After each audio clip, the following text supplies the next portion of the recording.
It's absurd how much I love Journey Spice.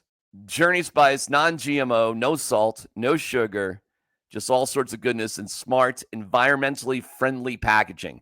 Pinch the top, take it off. Food tastes better. Comes in singles, 2-packs, and 4-packs. It's Journey Spice. Find them at Amazon.com. Time for Denver's best sports talk with the Altitude Daily. This is the Altitude Daily Podcast. Everything you can't miss from today on Altitude Sports Radio. Mosher, Lombardi, and Kane.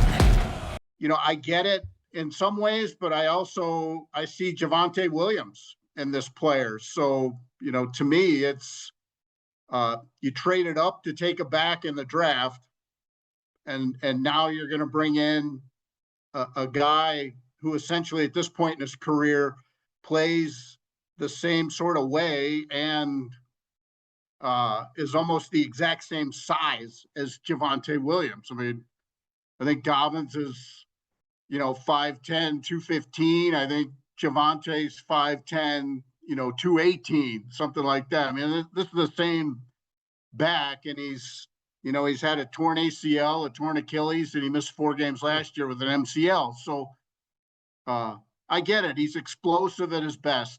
And I'm sure that's what they see.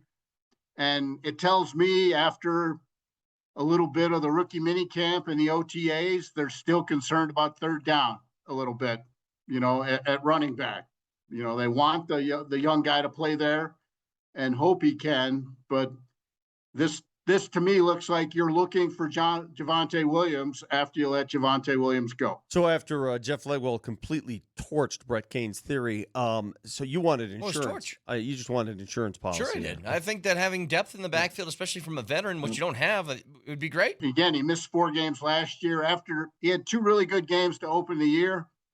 And then after that, I think it was a bit of a he wasn't nearly as good. He had a very good game against the Broncos, and I'm sure that had a little bit to do with the visit. Sure. He looked really good against the Broncos last year. So, but I think this is an indication the head coach really likes this team, and they want as much veteran insurance or insurance all over the place as they can get, because he feels really good about this team, and he doesn't want to get caught shorthanded if they can avoid it.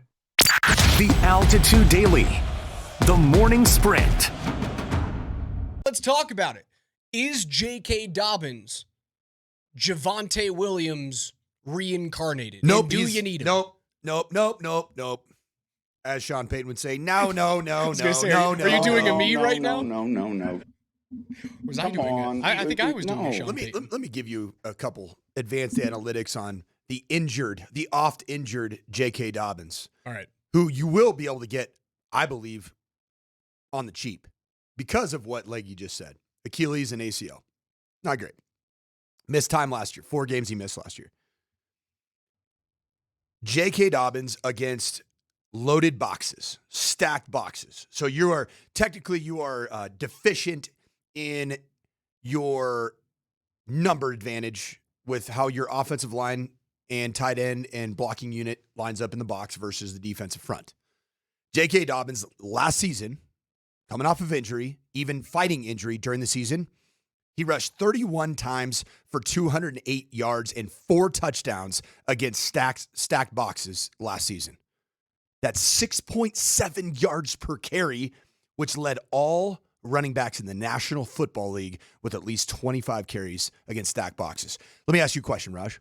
Is there anybody on the perimeter? Cortland Sutton, Marvin Mims Jr., Troy Franklin, Devon Vele, Patrick Bryant. Any of those guys do you think will absolutely terrify a defensive coordinator? Like that is a wide receiver that scares the living crap out of me. No. So you're probably going to see some stacked boxes.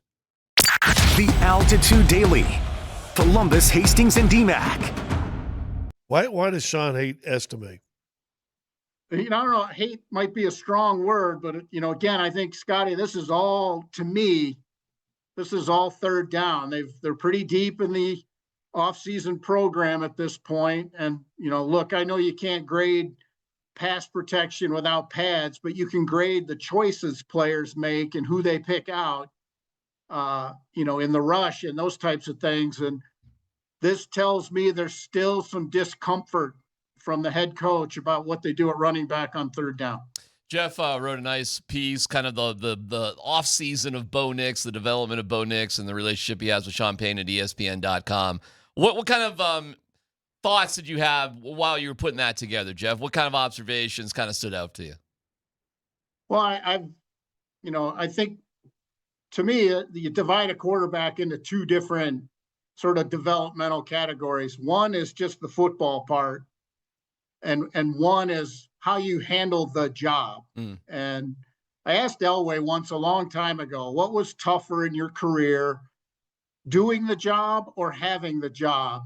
And he said, having the job, no contest. And I think, whatever Bo Nix needs to work on as a football player, throws he needs to make, choices he needs to make, what he sees from defenses, all that stuff is one thing. But I think the one big thing he has in his favor, no matter, what he can or can't do as a football player, I think one thing he has in his favor is a great self-awareness of where he is as a player, sort of as a person. I do think it's an important thing for young guys, especially a quarterback, to have that self-awareness. What good things that I did, are they really good? And what bad things, were they really bad? He has a great self-awareness at a position where everyone's going to have an opinion about what you're doing. And I think those guys kind of make it over the long haul if he maintains that. And it's something his teammates talk about, even privately, when they wouldn't have to say those things, but they do because it's real. And I think that's, I don't think, sometimes quarterbacks don't earn the respect of the locker room because they don't work hard enough. It's just a basic thing. The other guys want to see you work the hardest. And if you don't like that or don't think it's fair, because it's probably not, you shouldn't be a quarterback because that's what your teammates expect from you. And I think those two things are big things in his favor moving forward. The Altitude Daily. Kretman and Lindahl. Okay, so it's funny that you asked that because, if you're going to sit there and complain about Patrick Mahomes always going to the Super Bowl, then you should be pumped about this. You should be. Hey, new teams in the NBA Finals. I'm excited to watch it. I think this is look, I think the Thunder are going to win it. I don't think there's going to be a huge surprise to me in terms of result. But what I'm more eager to see than anything else is does Pacers, action ball, speed ball, does that play well against Oklahoma City? And, can Indiana hang in this series, or are Lou Dort and Alex Caruso going to swallow Tyrese Halliburton the way they basically have every other excellent guard they have seen in this postseason, most notably Anthony Edwards and Jamal Murray? Okay. And I want to talk about the greater topic at some point of just the rematches and whatnot. Yeah. Is there a selfish... I've told you I normally don't root for the team that beats you. Okay. I don't know why, even though Caruso drove me crazy and I think Chet looked like a freak. Chet's haircut bothered the crap out of me. I don't know why. It just was like, bro, why are you slimming it down in the back when you've already got this weird slender body to begin with? Just but whatever. Human popsicle Yeah, stick. listen, he's socially doing better than I ever did, so good for him. But the other thing too is in interviews he's really likable. He is. Yeah. Yeah. And he's freaking good, man. Well, okay, so I will tell you this. But you're right. Here's one of the reasons why I don't have as much a problem with Oklahoma City as I normally do. Yeah. Yes, they traded for Shea, but Shea was not like this superstar that they traded for. No, the it was rest after of the his team, rookie year. It's been like drafted. Like they built it the way the Nuggets built it, right? Yes. So I'm not going to, what used to drive me nuts about the NBA was Golden State drafted. Like what ruined Golden State was adding Durant. You know what I mean? It was the CBA and I was understand beneficial. why you do it, And but they won a title before they did it. and And they won a title before they did it. Yeah, but my point is, I have less beef with teams that craft their team through the draft. We are in the post super team era of the NBA. We really are. The new collective bargaining agreement has made it restrictive enough that depth is now more amplified. It's one of the Nuggets' problems, as we know. We really are, though, in the post super team era. You've been listening to the Altitude Daily. Catch us live weekdays on 92.5 FM, the Altitude Sports Radio app, twitch.tv/AltitudeSR, youtube.com/Altitude Sports Radio, and your favorite smart speaker. Say Altitude Sports Radio.